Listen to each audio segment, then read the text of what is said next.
ശബരിമലയിലെ തിരുവിതാംകൂറിൻ്റെ മുൻ ദേവസ്വം ബോർഡ് പ്രസിഡന്റുമാരായ 2 പേര് മോഷണ കുറ്റത്തിന് അയ്യപ്പൻ്റെ സ്വർണം മോഷ്ടിച്ചതിന് ജയിലിൽ പോയിട്ടും അവർക്കെതിരായി ഒരു നടപടിയും CPM സ്വീകരിക്കുന്നില്ല. പോലീസിൻ്റെ ചുമതലയുള്ള മന്ത്രിയാണ്, ആഭ്യന്തര വകുപ്പിൻ്റെ ചുമതലയുള്ള അതിൻ്റെ കൂടി മന്ത്രിയാണ് മുഖ്യമന്ത്രി പിണറായി വിജയൻ. പോലീസ് ജീപ്പിന് നേരെ നിരപരാധികളായ പോലീസ് ഉദ്യോഗസ്ഥർ സഞ്ചരിച്ചിരുന്ന പോലീസ് ജീപ്പിന് നേരെ ബോംബെറിഞ്ഞിട്ട് അതിൽ കോടതി 20 വർഷം ശിക്ഷിച്ചവരാണ്. CPMൻ്റെ സ്ഥാനാർത്ഥിയാണ്, ഒരു നടപടിയും സ്വീകരിക്കുന്നില്ല. ഒരു ധാർമ്മികതയുടെയും പ്രശ്നമില്ല എന്നാണ് DYFI പറയുന്നത്. അതായത് നാട്ടിൽ നീതിയും നിയമവും നടപ്പാക്കുന്ന പോലീസ് ജീപ്പിന് നേരെ ഗുണ്ടകളെ പോലെ ക്രിമിനലുകളെ പോലെ ബോംബെറിഞ്ഞ് അവരെ കൊല്ലാൻ ശ്രമിച്ചതിൻ്റെ പേരിൽ കോടതി കുറ്റക്കാരാണെന്ന് കണ്ടെത്തി 20 വർഷം തടവിന് ശിക്ഷിച്ചവനെയും കൊണ്ടുവരിക. അപ്പം മോഷ്ടാക്കളെയും ക്രിമിനലുകളെയും സംരക്ഷിക്കുന്ന പാർട്ടിയാണ് CPM. അതാണ് ഏറ്റവും പരിതാപകരമായ കാര്യം. എന്ത് കുറ്റം ചെയ്താലും എന്ത് ക്രിമിനൽ കുറ്റം ചെയ്താലും അവർക്ക് കുട പിടിച്ചു കൊടുക്കുന്ന പാർട്ടിയാണ് CPM. അവരെ ക്രിമിനലുകളെ പ്രോത്സാഹിപ്പിക്കുകയാണ്, മോഷ്ടാക്കളെ പ്രോത്സാഹിപ്പിക്കുകയാണ്. അയ്യപ്പൻ്റെ സ്വർണം വരെ, അയ്യപ്പൻ്റെ ദ്വാരപാലക ശില്പം വരെ മറിച്ച് കോടീശ്വരന് വിൽക്കാൻ കൂട്ടുനിന്ന ആളുകൾക്ക് കൊട പിടിച്ചു കൊടുക്കുകയാണ് CPM.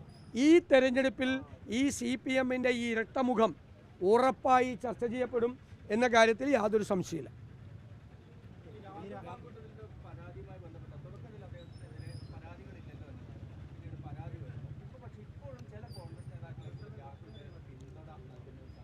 ഇതൊക്കെ വളരെ കൃത്യമായി KPCC പ്രസിഡന്റ് അഭിപ്രായം പ്രകടിപ്പിച്ചിട്ടുണ്ട്. പാർട്ടി ഈ വിഷയം മുമ്പിൽ വന്നപ്പോൾ നടപടി സ്വീകരിച്ചിട്ടുണ്ട്. ഞാൻ ചോദിച്ചതുപോലെ ഒരു വിഷയത്തിൽ ഒരാൾക്കെതിരായി 2 പ്രാവശ്യം നടപടി എടുക്കാൻ പറ്റും. നടപടി പാർട്ടി എടുത്തിട്ടുണ്ട്. ഇപ്പോഴത്തെ നിലപാട്, ഈ പരാതി വന്നപ്പോൾ പാർട്ടിയുടെ നിലപാട് KPCC പ്രസിഡന്റാണ് പറഞ്ഞിരിക്കുന്നത്. ആ നിലപാടാണ് ഞങ്ങളുടെ എല്ലാവരുടെയും നിലപാട്. ഒരു വ്യത്യാസവും ഒരാൾക്കുമില്ല. മറ്റൊരു അഭിപ്രായം സ്വീകരിക്കാനുള്ള അവകാശം എനിക്കുമില്ല, മറ്റൊരാൾക്കുമില്ല. എല്ലാവരുമായി കൂടിയാലോചന നടത്തിയിട്ടാണ് KPCC പ്രസിഡന്റ് നേരത്തെ നടപടി പ്രഖ്യാപിച്ചതും ഇപ്പോഴുള്ള തീരുമാനം പ്രഖ്യാപിച്ചതും. മറ്റ് കാര്യങ്ങൾക്കൊന്നും ഒരു പ്രസക്തിയില്ല. അല്ല, ക്ലിയറാണ്. ഞാൻ ഇതിൻ്റെ അപ്പുറത്തേക്ക് പറയാനില്ല ഈ വിഷയത്തിൽ.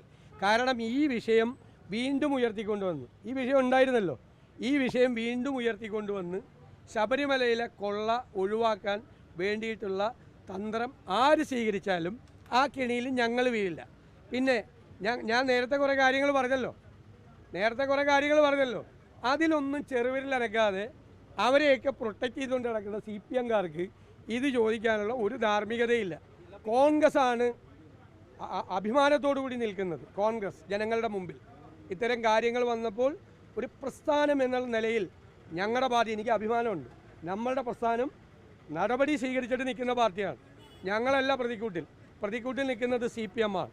ഞങ്ങൾ അഭിമാനത്തോടു കൂടി തല ഉയർത്തിയാണ് ജനങ്ങളുടെ മുമ്പിൽ നിൽക്കുന്നത്.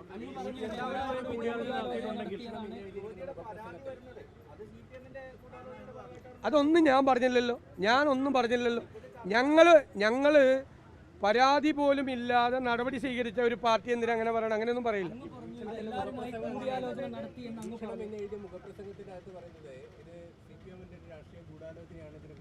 അത് അവരോട് എഴുതിയവരോട് പോയി ചോദിക്കും, എനിക്കറിയില്ല.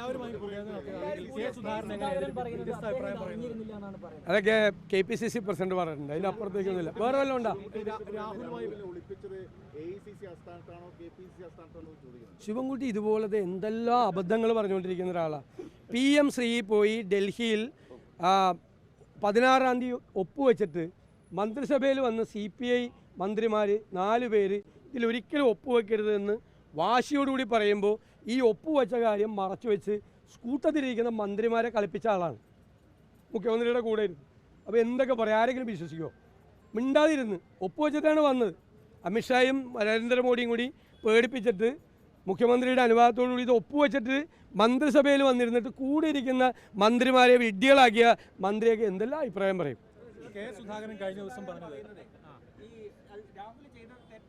ഇത് സംബന്ധിച്ച് അത് പറഞ്ഞല്ലോ, അദ്ദേഹം പറഞ്ഞല്ലോ, ക്ലിയർ ആയിട്ട് പറഞ്ഞല്ലോ. അല്ലാതെ ഓരോരുത്തരുടെ പാർട്ടിയുടെ അഭിപ്രായം KPCC പ്രസിഡന്റ് പറഞ്ഞു. KPCC പ്രസിഡന്റ് സണ്ണി ജോസഫാണ് അദ്ദേഹം അഭിപ്രായം പറഞ്ഞു. അതിൽ നിന്ന് വ്യത്യസ്തമായൊരു അഭിപ്രായം എനിക്ക് പറയാൻ പറ്റില്ല, വേറെ ആർക്കും പറയാൻ പറ്റില്ല. അത് അദ്ദേഹം എല്ലാവരുമായിട്ട് കൂടിയാലോചിച്ചെടുത്ത ഒരു തീരുമാനമാണ്. അതാണ് പാർട്ടിയുടെ അഭിപ്രായം. വേറെ എന്തെങ്കിലും ഉണ്ടോ? അങ്ങേക്കെതിരെ തന്നെ കോൺഗ്രസിലെ സൈബർ ആക്രമണം നടത്തുന്നുണ്ട്, രാഹുലിനെ പ്രൊട്ടക്ട് ചെയ്യുന്നില്ല. അതിനൊക്കെയുള്ള മറുപടി ഞാൻ നേരത്തെ തന്നല്ലേ.